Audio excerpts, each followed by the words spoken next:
I didn't go and talk. I didn't have friends to go and talk to. I didn't have those people that I felt like I can trust with that information or any type of feelings, because for one, I'm the incoming wife. You shouldn't even have any feelings of any type of pain, hurt, anything like that. That was your choice. You already knew. You knew what you were getting into. That's too bad, so sad for you.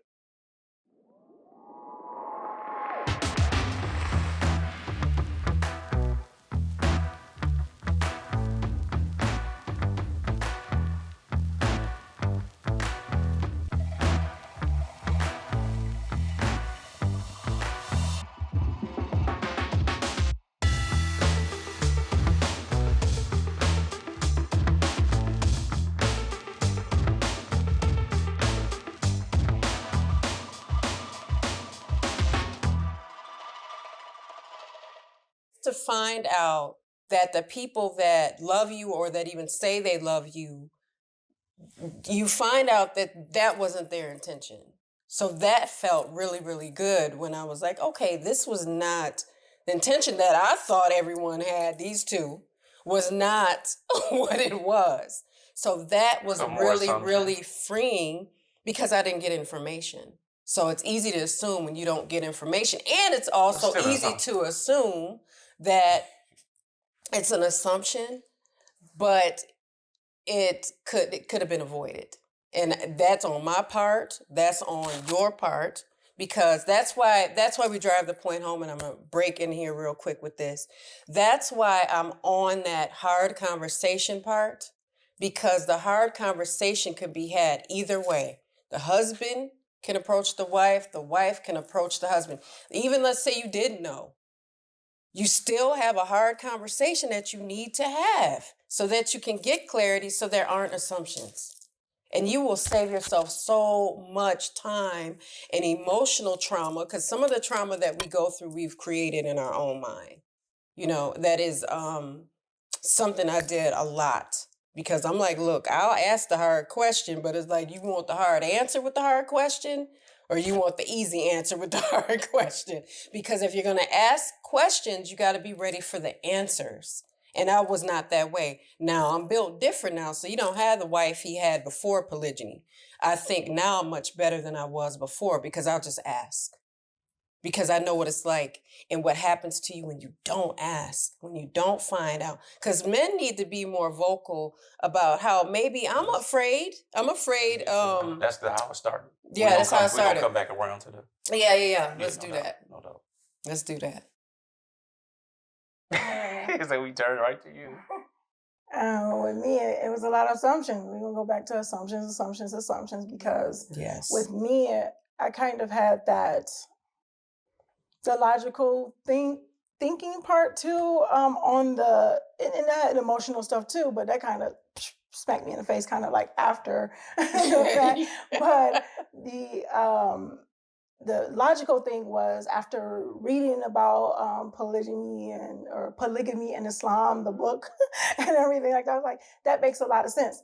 And need to clarify, because there are probably people watching this for the first time, and there are probably people who have seen a number of our videos, and they don't know a lot about my incoming story or whatever, because I don't speak on it much, because people don't want to hear it sometimes. But since this is the video, we're going to talk about that. But so my mental, for those who are like, oh, you're so naive, my mental was that, okay, polygyny makes sense. Someone made a comment, and I'm like, it's a really good question about, well, it seemed like you just wanted to end the single parent cycle, and you wanted to, you seen something somebody else had, and you wanted to join in, and type of thing like that. That was not the intention. That was not the idea. However, ending that single parent cycle is actually something I want to do, period, whether it was polygyny or monogamy. You don't want your kids to grow up in a single parent household. I mean, I know I didn't. Single parenting is hard.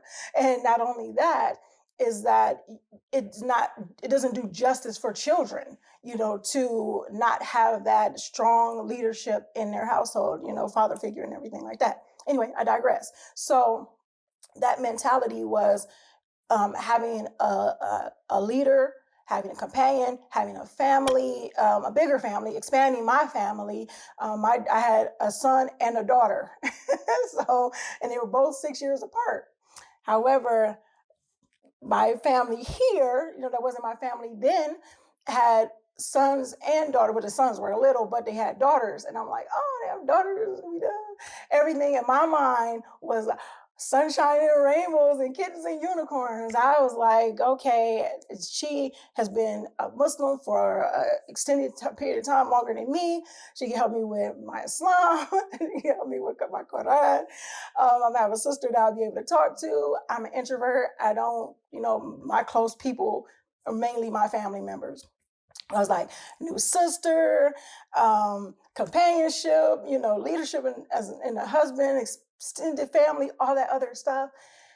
And it wasn't like that at the beginning. That's where a lot of my insecurities came in, and the blind side and this and everything, because of the assumptions. That assumption was not it. And it was difficult. It was a difficult transition because there were times where I felt that Coach Nazir's favorite, Coach Fatimah, and her feelings and emotions and everything like that. And I felt like I was left to deal with the situation and my feelings on my own.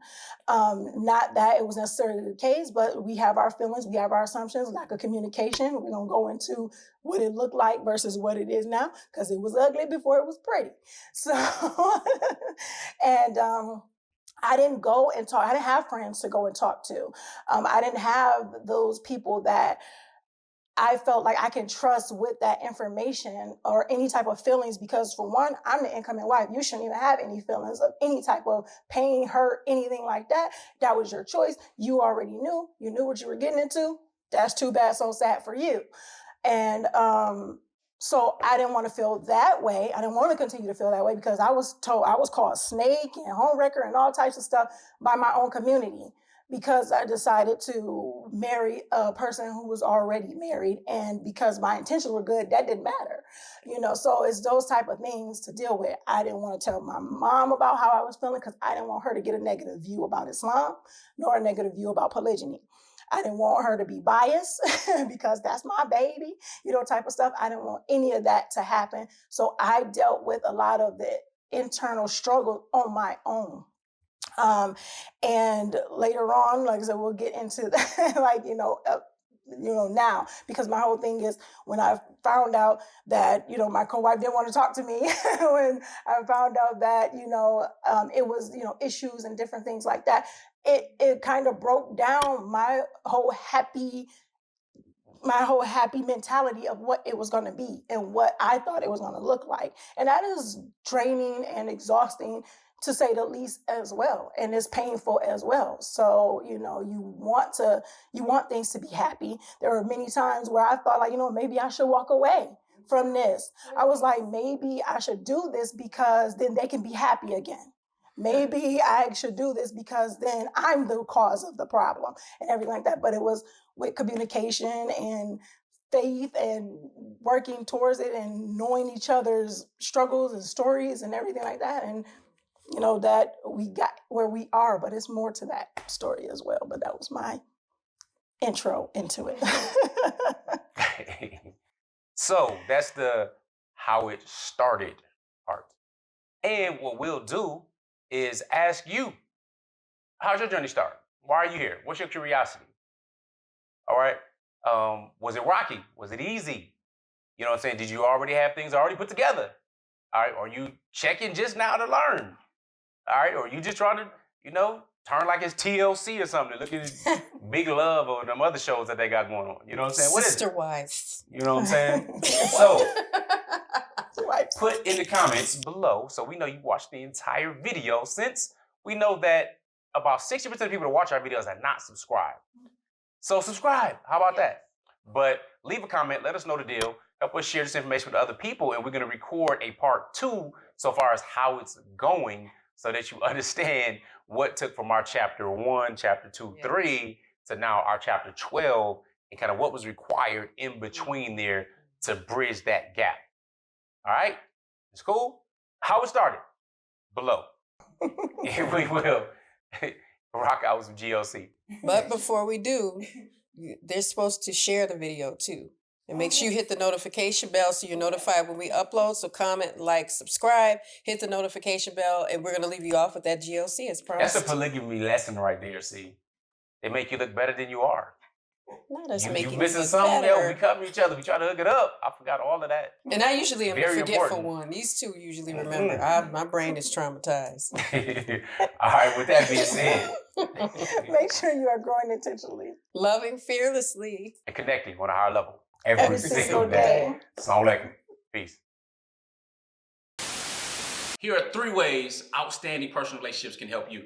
Make sure you guys are following us on our social medias at Outstanding Personal Relationships on YouTube and Facebook, and on IG at Outstanding Relationships, and also Clubhouse under our names. And make sure you go to outstandingpersonalrelationships.com and sign up for our email list. And there you will get updates on our new book, Let's Talk Polygyny Uncensored. Absolutely. And last but not least, when it comes to coaching or counseling, if you want to work with us one-on-one or in group settings, make sure you're on that website and reach out to us, because we do have very limited spots and we usually have a wait list. So with that being said, GLC. Make sure you are growing intentionally, loving fearlessly, and connecting on a higher level every single day. Assalamu alaikum. Peace. Peace.